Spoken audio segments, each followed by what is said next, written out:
You're listening to the World Footy Net Podcast.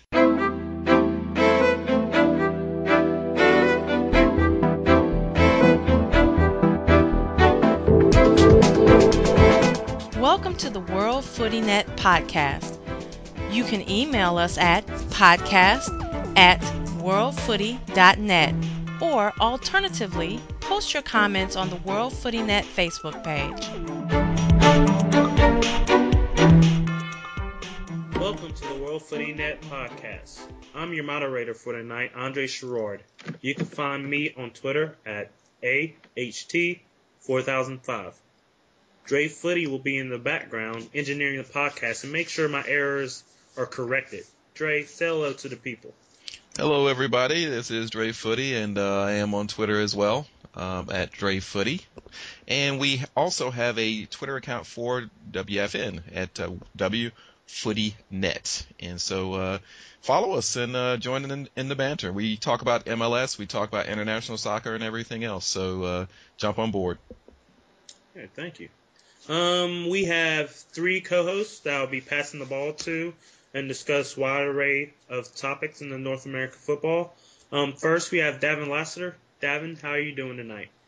Hey, not too bad. We're in first place, so it's good enough for now. But I also have a Twitter account, it's Mr. Lassiter on Twitter. You know, DC United, Silverbacks Reserves, Silverbacks Women, and national team mainly. Those are my main teams that I follow. And secondly, long absence, we have Jason Longshore. Jason, how you doing? And welcome back. Hey, I'm doing good. Keeping busy. You can find me on Twitter at Longshore, and then you can also follow my organization, Soccer in the Streets, on Twitter, Soccer Streets. And I also work with the Atlanta Silverbacks Reserves and the NPSL. All right. And lastly, you might know this young witty lady from the international podcast. We have Alex. Alex, how are you doing tonight? I'm doing fantastic, and you can find me on Twitter at AlexV, spelled with a K and two E's. All right, we're going to get started with MLS tonight. Just a lot of topics going on. We're going to start with the LA Galaxy. It looks like they're back. They were in last place about a month ago, and now they've won 3 consecutive games and are in 5th place in the Western Conference. Davin, I'll start this off with you. What is the source of their resurgence, and can they keep it going for the rest of the season? Well, my opinion on that is I think it's an issue of consistency, because you think of some of the issues that they've had this season. They've had a couple guys off on international duty. Donovan, best player on the team with the U.S. You've had Robbie Keane getting back from Euro duties with Ireland. You've also had the issue with Josh Saunders, who missed some games because of a substance abuse. So those type of things can always upset chemistry. But I mean, it's a part of the game of soccer. You're always going to lose guys because of international duty, or if it's not injuries, it's something. The Saunders thing, thankfully, doesn't happen too often. So I think it's mainly just an issue of mainly chemistry. And a lot of the games they've lost. Pretty good teams. They lost to Houston, who they had in the Open Cup last season. San Jose, they're at the top of the conference. They lost that game. They shouldn't have lost that game. They lost that game 3-2 off a uncontested Alan Gordon shot. It was just basically because of 2 or 3 guys in the box waiting, everybody waiting to try and make a tackle, and Alan Gordon just says, I'll take it and score. So they ended up losing that game in stoppage time. So, those are those type of games you can go either way, just one mistake.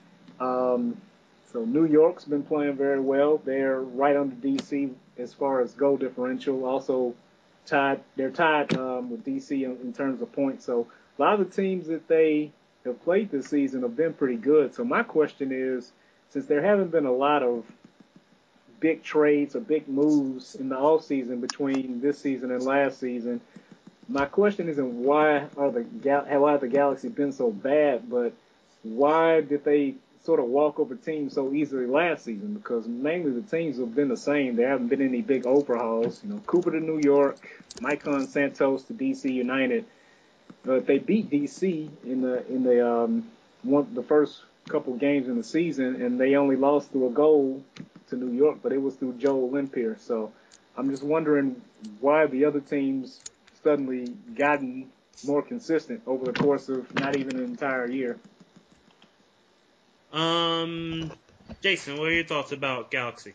Well, following up on the last point, like I don't know if it's so much that the Galaxy are playing like they did last season. I think early on, Donovan and Keane especially weren't providing what they did last year. Donovan seems to have woken up the last couple games. Keane's back now. He scored on the weekend. Beckham's still doing what he does, 5 assists. Mike McGee hasn't. That was the big thing last year is Mike McGee kept popping up and scoring these big goals. Hasn't been doing as much of that this year. We'll see if they get on a hot streak right now. The win that out of the 3 that impressed me was the win at Salt Lake. That's a tough place to go in and get a win, especially a 3-2 win. Very impressive. And I think a lot of it is due to kind of the resurgence of Donovan. We'll see if he can keep it up through the rest of the season, but I think a big test is going to be this weekend going in to play San Jose at Stanford Stadium. Big crowd. It's going to really decide, I think, who's for real in the West. Yeah. How do you think about their back line? You know, they've been a struggle for the earlier part of the season. It's been kind of all over the place. I mean, you lose Omar Gonzalez, that hurts a lot. Yeah. That's a huge miss. And then the issue with Saunders, which I think really affects your leadership back there. Yeah. It's been tough to overcome. I mean, I'm not sure Gonzalez when he's coming back. Saunders is just getting back up to speed. So I don't know. It puts some of those guys in a tough spot. I mean, Todd Donovan's an older player. It's going to be tough to consistently overcome that. Omar Gonzalez was probably the best center back in the league. Yeah. If not the best, he's definitely in the conversation. So it's hard to lose a guy like that. Yeah, definitely. And him and AJ have had this relationship since they were in Maryland. So, I mean, that definitely helps and hinders at least AJ's development. You know, he might not be playing as well because of it. Yeah, big way. You know, so, yeah. Alex, your thoughts about the Galaxy? Well, I would have to agree that it's definitely that trio, Beckham, Donovan, Keane, that are the key players here. And when you have players like that off on international duty, then, and, you know, no other players of similar caliber, I think that with Galaxy's losing streak, they sort of revealed their weakness in that sense. So they're going to have to watch out for that. But I do think that their recent victories aren't just a phase and that they're back to stay. So hopefully, when they play San Jose, then they'll win that game. Okay, let's get on to the next topic. There are 2 new managers, John Hackworth and Paul Mariner of Philadelphia and Toronto, respectively. Jason, how do you think they've been doing, and do you see any improvements or regressions with either team? Not really regressions. I think Philly, you know, you get that huge 4-0 win. Typically, if you go back historically and you look at when a new manager comes in mid-season, there's that bounce straight away. You got players trying to prove themselves for a new manager fighting for their spot in the team. I think you saw a lot of that with Philly, and you saw it with Toronto as well. I mean, Toronto ended up blowing the lead, but that's what Toronto's done all year. You know, Mariner's not going to fix that straight away. More so with Philly, I think Novak is definitely a guy going back to his DC days and even as a player with Chicago. He's a guy who I don't see lasting for a long time with one team. I think he's a hard-nosed guy and he burns the players out. Having a guy come in that, you know, might be a little more mellow, a little more of a player's coach will do wonders for that team. Because I think that, you know, you get tired of being yelled at and being just under such intense pressure from the manager. Any change to that is going to help you. Toronto, I think there's some bigger issues there with that squad.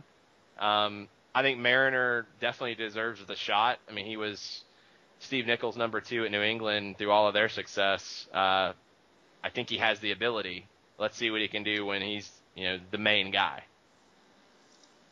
Okay. Alex, you have any thoughts?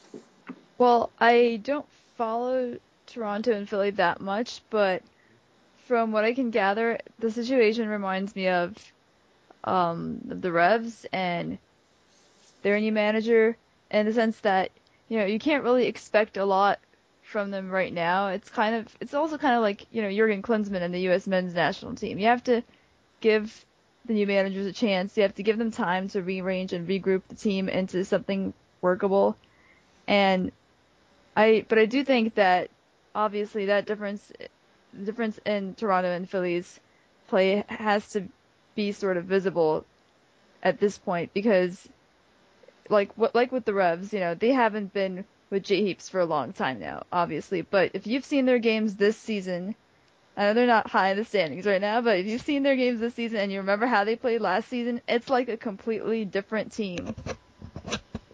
And it's some of the same players out there. It's just the manager has changed. So I do think that probably the next couple of games or so are going to show us whether or not Philly and Toronto's managers are any good. Okay. Davin? Well, a little more enthusiastic about TFC than I am Philly right now. Last 4 games, they won over the Union, who of course is the other high-profile coaching change. They lost to Kansas City, which you can't really fault them for, because Kansas City is one of the better teams in the league. They've got a draw against the Dynamo, and they've got a draw against the Revs. And after getting no points in the first 9 to 10 games of the season, I think most people, especially the Toronto fans, are going to be thinking that there's some definite improvement there. About half of those games are only about 1 goal that they lost, but I think the difference is they've been finding ways to overcome those deficits, even if they're not winning those games. So I think Mariners definitely got some, even if it is just initial improvement, that things are looking up there. As far as Philly, I saw the game where Philly played DC right after Hackworth took over, and I think we got outplayed pretty bad by the Union in that game. We managed to get a goal in the end, but that's how the game works. You can outplay the team, and then you just need one chance, and then you lost. So they were really unfortunate to lose there. Nothing else really stands out to me with Philly, except the win over Kansas City. But then even when I look at there, that was the second game in 3 days for Kansas City, but there was a week in between the DC game and the Kansas City game for Philly, so they were much well rested. So I'm not saying it's a fluke that they won, but maybe the margin of victory, I think it possibly had more to do with the fact that maybe Kansas City was a little more tired in that game. So just like Alex was saying, I think a couple more games, when teams are back at full strength, and if a couple more results, be able to sort of paint a better picture of who's the better. But I think so far, Toronto, I think they definitely have improved some, because they were just awful the first 9 or 10 games of the season. Yeah, I definitely like what both teams are doing, and especially Philly. I mean, they won 4-0 against Kansas City, then turned around and beat Harrisburg City Islanders 5-2, and they're in the semifinals of the U.S. Open Cup. So, I mean, there's improvement, and, if you, as having the U.S. Open Cup to look forward to, there's definitely some room to improve. And also, they're bringing in Bakary Samari, a former UVA and Chicago Fire standout. So that defense will improve tenfold with that player on the field. Yeah, absolutely. He was solid when he was in Chicago. All right. We're going to head out west with San Jose and Real Salt Lake. San Jose went to Rio Tinto and got a 2-1 victory over Real Salt Lake. Are the Earthquakes for real? And what's with their continued success over these last couple of games? Jason, I'll start with you again. Yeah, I think they definitely are for real. It's kind of a gift and a curse that they keep winning these games late. I mean, it shows, a lot of heart, a lot of ingenuity, but you don't want to consistently put yourself in that situation where you have to, pull out crazy goals out of Linhart or Gordon late to win games. Linhart and Gordon, these guys just have a knack for scoring late in games to win. And then you got Wando doing his thing like he's been doing for the last few years. I think this weekend is going to say a lot. San Jose, since they came back into the league, they've been getting better and better. Quality coaching. I think they have probably the best roster they've ever had this year. And now's their time to prove a point. They got the Galaxy coming in. Like I said earlier, a big crowd. This is a statement game for them. I think to really show that they are for real, they've got to get 3 points against the defending champs on this weekend. All right. Davin? Yeah, I tend to think that they're for real. They've got Wondolowski, who I think should be getting a call up in the future, the near future. Linhart, Gordon, and that's the main thing I think about San Jose. That's all I pretty much know about them is the firepower they have up front. Like Jason was saying, can't always leave it late because those games can kind of always go either way. But I believe the first time I saw them this season was when they played DC, and it was 5-2, and it was just pretty much a shootout back and forth. So, with that kind of offensive talent in MLS, I think you're going to go far if those guys can keep scoring, and they just continue to score. And they got blanked in the Open Cup by the Sounders, one of the better teams in the league, but against those lower to mid-level teams in domestic competition, I think they're going to end up winning a lot more games than they lose. Are they a solid enough team to win the MLS Cup? I'm not totally convinced yet, but I think they're definitely positioned to make a decent run in the playoffs. The Earthquakes, I think, are definitely for real, and I believe that once again their success is attributed to the fact that they let the manager develop the team. Yallop had a great stint with them early on in the 2000s, and then he left for the Canada national team, and then he came back, but now he's had 4 years to use all the national team coaching experience to shape this team into something. So to me, it comes as no surprise that they're all of a sudden at the top of the Western Conference. I think that training a national team is much more difficult than it is a club. So if you take a good national team manager and you let him manage a club, that can yield good results, but not the other way around. You can't have a club manager go the other way. So I think it's just because, with the national team, you have more of a time lock, and you got to get these players who barely know each other to cooperate effectively in a short period of time, and that kind of knowledge can translate very well into the club atmosphere. So I think that the reason that San Jose are up there, it's all due to their manager. Alex, also, do you think that Wondolowski should get an opportunity to start with the national team? Very inconsistent player, but I think that he should be given another chance. Yes. Jason, your thoughts on that?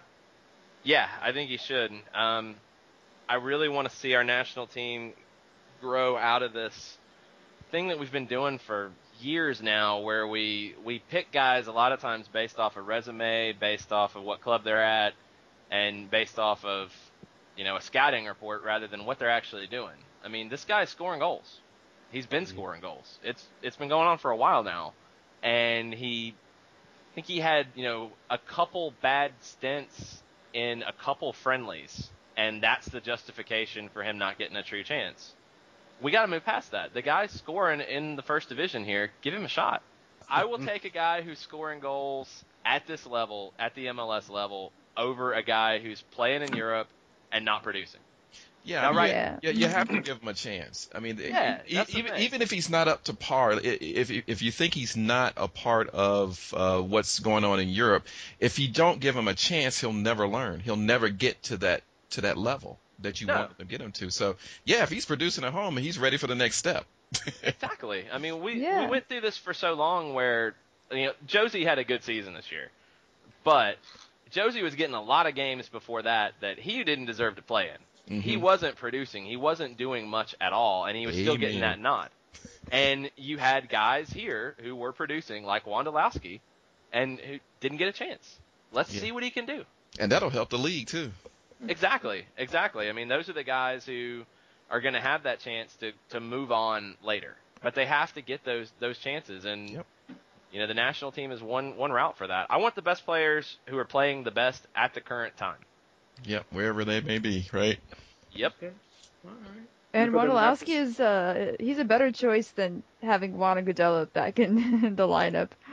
Yeah, I mean, Agudelo is not performing in MLS. Why are you putting him in above a guy like Wondolowski who's performed for the last 2-3 years in MLS? Yeah. Davin, you have any thoughts on it? On what's been said?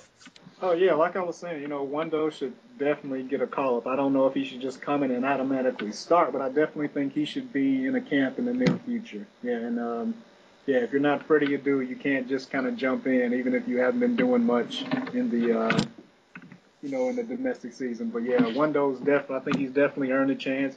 If it doesn't work, it doesn't work. But a guy who's challenging for the Golden Boot, I think he won it last season, maybe was challenging the year before that. You have to definitely give him a call. We are not that stacked in the forward department for us to say a guy plays in MLS. Let's take the guy who isn't performing just because he plays overseas. Exactly. Just because he doesn't have an international passport doesn't mean he can't represent the U.S. national team. Right. I think he does have he should have a passport. At least get across. Let me put this. I'm just kidding. I'm just kidding. I didn't want to throw the German thing in there, but Go ahead.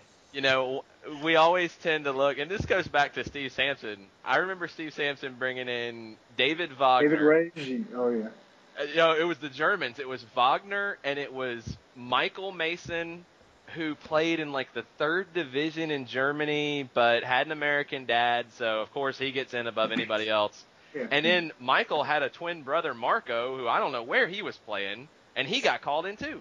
I mean, it's always been a historical thing. It's almost like this inferiority complex that U.S. soccer has had. It's like, oh, well, he grew up playing overseas, so he's got to be better than what we have he's here. He's automatically better. And the fans today still are that way. They're like, especially with this Chandler issue, my opinion is he never comes back. You don't quit right before qualifiers, but a lot of people are like, give him a chance. Leave the door open. It's like, I understand, the issue of dual nations, but a guy can just, kind of quit at that point in time. Not a friendly, but a qualifier, but a guy who doesn't have a choice of picking between countries that's wanted to play since he was a kid, and I'm sorry. I mean, I don't want to win that badly. I just feel I don't care if you lived your entire life in another country. As long as you make a choice either way, 100% I'm with you. So.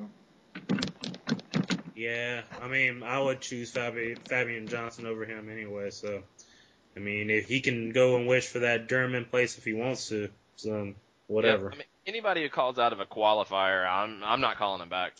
Never. Yeah. And I don't think Klinsman's going to. I don't think he's going to. I think he's known not to take much nonsense. And I don't think he's going to actually do it this time. Well, not according to Klinsman is still talking as if the door is open, so that kind of worries me. So he's actually almost verbatim said, we'll see how it goes. Maybe he's just being that way for the media. I don't know, but yeah, I would not. I would be very unhappy if I saw him back in. Yeah, I would too. All right, well, let's head back east to Davin's and Jason's favorite team, DC United. And unfortunately, they took a loss against New York in the I-95 battle at Red Bull's Arena. Davin, I'll start with you. What do you think about the game? First thing I thought is NBC, you tried to ruin it for me by putting the fisheye lens on the entire game. But anyways, we'll get that fixed. Couple things. You never like to lose to your rivals. It was a close game. Another guy who I think should possibly get a call up in the future, one of a couple on our team, is Chris Pontius. Yeah, he's we're ahead in the Atlantic Cup, I think 6-4 on terms of goals and all the head-to-head. One game apiece, but Chris Pontius scored 3 goals at RFK against the Red Bulls and 2 against them at their own stadium. So he's pretty much outscoring the Red Bulls himself 5-4. So I think that's another guy, you know, coming off an injury and just coming straight into the season and having the kind of season he has. That's another guy I think should be called up. But I thought, back to the game, I thought it was one of the better games I've seen in a long time. You know, rivalry games, that's the thing I love about them, is that no matter, you know, there have been points where DC and New York have both been at the bottom of the standings, or one's been at one end and the other has been at the opposite. But, you know, rivalry games, especially a game like DC and New York, typically turn out to be pretty good games, and this one definitely wasn't an exception. Yeah, I think we're ahead of New York on goal difference. Keeps the season interesting for me. You know, our biggest rival, and we're barely ahead. They're nipping at our heels, and it could go either way in the future. So pretty much everything about the game. A great game to have on national TV. Great representative of things the league can do, the type of games that we can have, the type of quality we can put out there. So even though we lost, we're still in first place. So I'm not too sad about it. Jason, what do you think about Brandon Barklage, an ex-DC United player, scoring 2 goals against you guys? Well, I cursed Brandon Barklage a lot that night. Never saw that with DC, but he had a ton of injuries. I mean, good for him that he's back healthy and gets those goals. I mean, they came out of nowhere. Did not expect Brandon Barklage to be the villain in that game. It was kind of a frustrating game just because DC came out on fire, got the quickest goal in club history, and then just fell asleep the rest of the first half. I'd love to go back and look at it to really kind of try to figure out some of the reasons why it happened, but New York just outclassed them for probably 40 minutes of the first half. Once Boskovic came on, about midway through the second half, DC looked a whole lot better and dominated. He's been playing so well lately, especially his deliveries.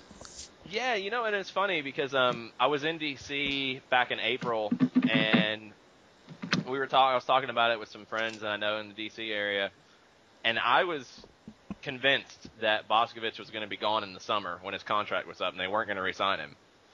Now, it's hard to let him go.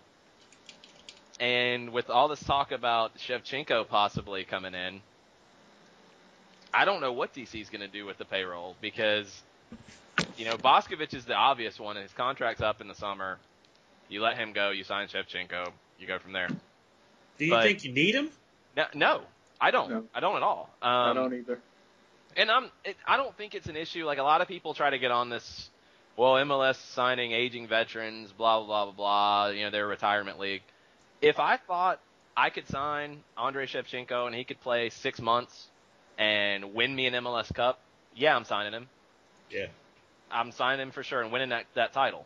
It's not about a retirement league. It's about winning the trophy. I don't think you need him because if you sign him, then Shevchenko and Salihi are just redundant.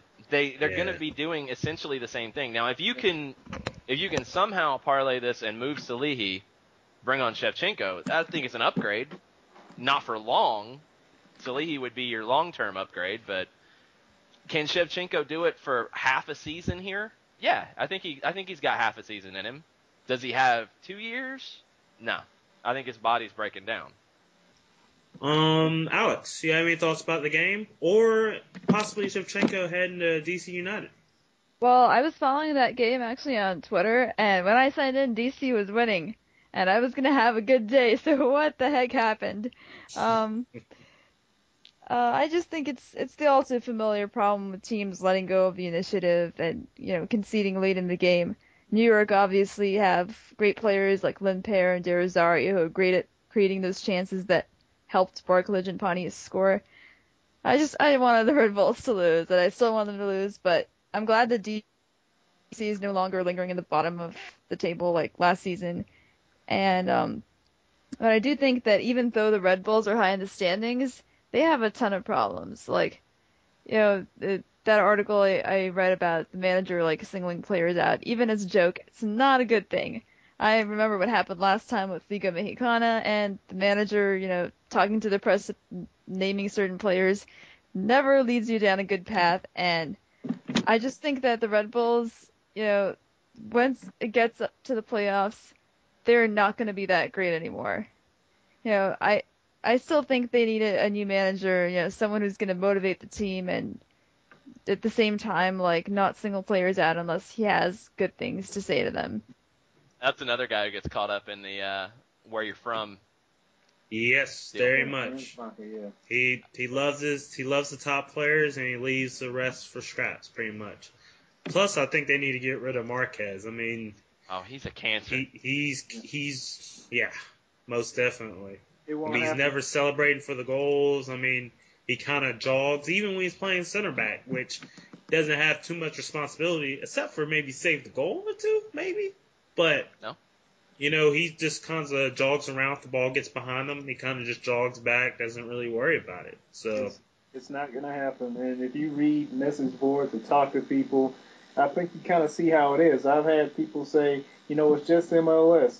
They still give that sort of answer to everything. Why would he try hard? I don't buy that, but, you'll be surprised maybe at the amount of people who are totally fine with Marquez injuring people because, there are a lot of fans who are very, Eurocentric and still sort of see the league as, around the same. They talk about the league as it's in the same quality level as it was 10 years ago, and they don't see why anybody would care because they don't care. So, but you'd be surprised at how many people have no issues with the way Marquez conducts himself or how he doesn't conduct himself on the field. It's a question of things he does and that he doesn't do. So I think New York. Honestly, I disagree. You disagree with what?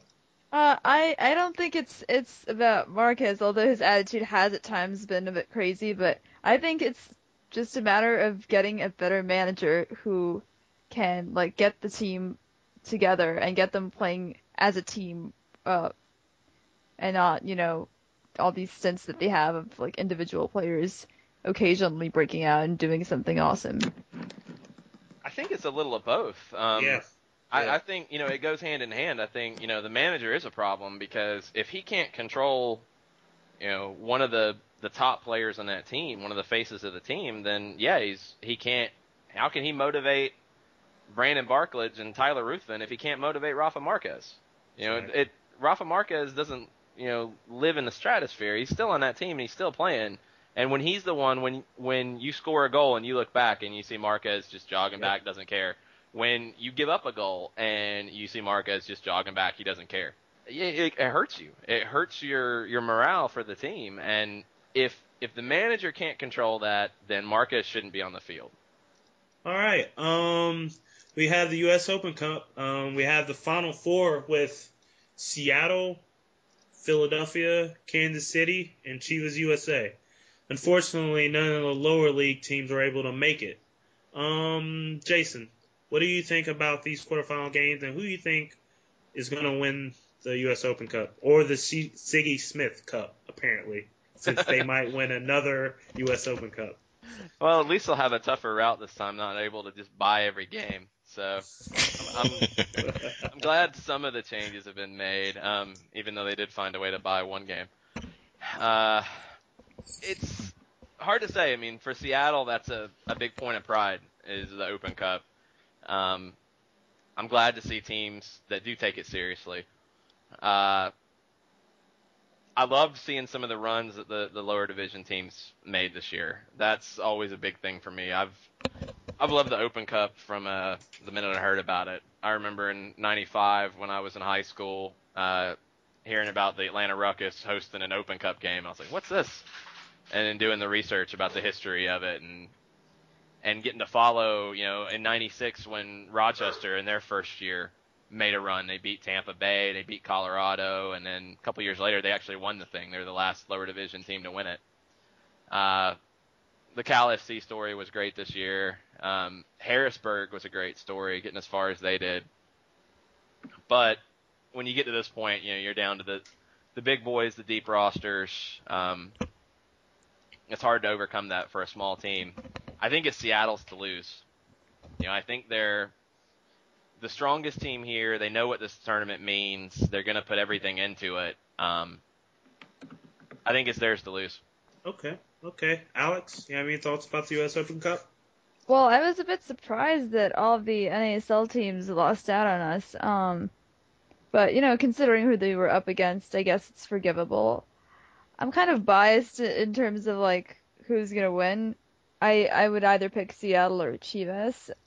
But, I secretly want Chivas to win the tournament just because I have this fantasy of Juan Pablo Angel, scoring all the winning goals and doing a David Beckham on everyone and showing the world that age is just a number, because everyone's just been underrating him so badly that it just ticks me off. He's one of those awesome playmakers that not every team has, and ever since the New York Red Bulls let him go, I've just been angry and upset. And one of the reasons also that I'm not a Red Bulls fan anymore. Davin? Yeah, I think it pains me to say this, but I think Seattle's definitely the favorites to go ahead. Another team that was a surprise for me, this first time I gotten to see them in the U.S. Open Cup was Charlotte. They are very fun to watch. I'm going to assume they play like that all the time, but they came out against it. They came out against a Chivas team that that were saying in the press and whatnot that they were going to take this game seriously, and Charlotte played as if it was just another team in the USL against them. They came out. They were forward-minded the entire time.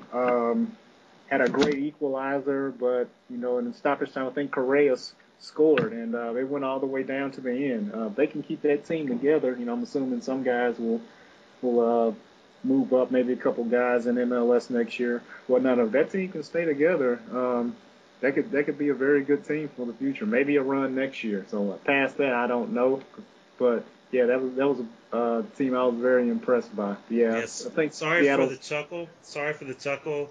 I saw Charlotte the first game of the season, and yeah, they improved 10 times as much as they did during that. So I just had to add that in there before you keep on going. Sorry about that. Oh yeah, that's fine. They were. I mean, you something you hear this word in soccer so much as swashbuckling. They were definitely swashbuckling all over the place last night. If they had beaten Chivas 2 or 3-0, I would not have been surprised at all. Yeah. I thought they were that good last night. Yeah, I think it's basically Seattle's lose. Unless Kansas City or Philadelphia can get that U.S. Open Cup final away from them, but I don't know if they'll be able to outbid them for anything like that. But I don't know. I don't see Seattle losing to Chivas. Unfortunately, in Seattle, they'll probably play it in the big arena, maybe. I don't know, but I pretty much say it's Seattle's lose. But I'm glad that at least these teams are taking this tournament serious, and hopefully the final will be a great final for us to watch. Jason, how are the Atlanta Silverbacks Reserves doing? And I hear a couple of players actually were promoted up to the senior team. Yeah, we've had 2 guys move up to the senior team this year. First one was Jabari Willis, forward. He scored in our first game, pulled a hamstring, and came back, scored his first game back. Really made an impression on the professional staff. Jabari's a guy that I've actually known for a pretty good while here in Atlanta. He tried out for a Soccer in the Streets team that played in the Street Football World Festival in Berlin in 2006 at the World Cup. He tried out for that team. Very, very crafty forward. Got good size. He's 6'2", 200 pounds. Played at Florida International. They played him as a holding mid. We liked him as a center forward. I liked his creativity. That's what always jumped out to me about Jabari is he's a handful. He's kind of unpredictable. I don't know who the best comparison for him would be. Who the first guy that popped into my mind was Eric Hasley from Vancouver, where he's a guy who's powerful, strong, but then can also play with some finesse and some creativity. I think Jabari has a real future, and he's gonna I think one of the issues that the Silverbacks have had this year, injuries have really decimated the bench in a lot of cases, and they haven't had that offensive option off the bench to change the game. And Jabari's definitely a guy who straight away can come in and just completely change the game and make the other team's defense work late in games. The second guy that signed is Chris Klute. Chris Klute was in the national team, U17, U20 system. I played at Furman, played it here locally at Clayton State. Chris has got all the talent in the world, and I think he's a guy who you should see in MLS one day. He can play anywhere on the back line. Probably one of the more technical defenders I've seen come through the pipe in quite a while. I think for him, before this season, he played with us last season as well, and it always kind of came easy for him because he's always been so talented that I think the consistent grinding wasn't there. And that's what I've seen this year that's just jumped out to me immediately was that his work rate has just improved so much, and it hasn't taken away from his game in any way. He's not just running around like a chicken with his head cut off. He's playing great soccer, and he's a guy that I think will definitely help the back line and can step in wherever needed. And I think he's a guy who you'll see moving up the chain soon. Hey, Jason, I have a question for you. These are obviously huge talents that have gone to the pro level. What do you do from the reserve point of view to replace such a loss? Reload, honestly, because from the reserve team level, our long-term goal is to produce players for the first team. Of course, we want to win trophies along the way and win games, but it is kind of a secondary motivation. The primary motivation is producing guys for the next level.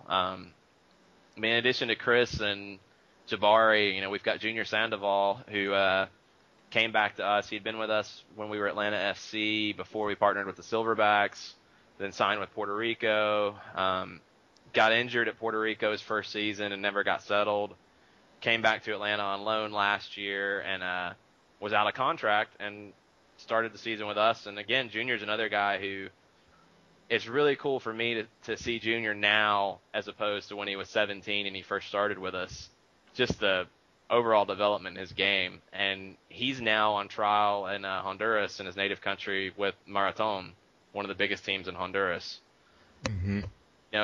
When guys like that move on, it's something for us to hang our hat on. And that's how we really kind of grade ourselves is, are we producing guys for the next level? And I would guess too that young players who are trying to come up and they see what's happening, how players are developing by being a part of the squad. I'm sure that impresses them, and that might attract them. Would it not? Yeah, it helps recruiting. You see a guy like Junior come back to us when he's out of contract, and he's been able to parlay that straight away to a trial with a major Central American team. We just had Brian Dominguez join us this year. Brian was a guy who was in the U17, U20 national team system, signed with Miami FC. He spent some time with America de Cali in Colombia, and out of contract. He didn't earn the contract in Colombia, and he came back to us. This is another chance for him to kind of refine his game and again move on to the next level. That's what we're here to do. We've over the years, when we were Atlanta FC, before the Silverbacks Reserves, including now, we've produced quite a few guys who are playing on NASL teams, who are playing in Central America. We've had guys who went back to Peru to play professionally, to Bolivia. One of our players this year signed with a Swedish second division team. It's all about just putting them, and like I was saying earlier, like putting them in as professional of an environment as possible, so that jump is not as big, and they can step into professional teams and contribute. That's what we do. It's not about the trophies we win and the games we win. It's more about, the jerseys of the guys that we move on. that's what we put on our Hall of Fame, our wall, so to speak. I'd much rather be able to put a Junior Sandoval Marathon jersey up, or a Chris Klute Atlanta Silverbacks jersey, or hopefully a Chris Klute, I'm biased, DC United jersey up on the wall, and that means more to me than a trophy. All right, guys, thank you for your time, and we'll be back next week.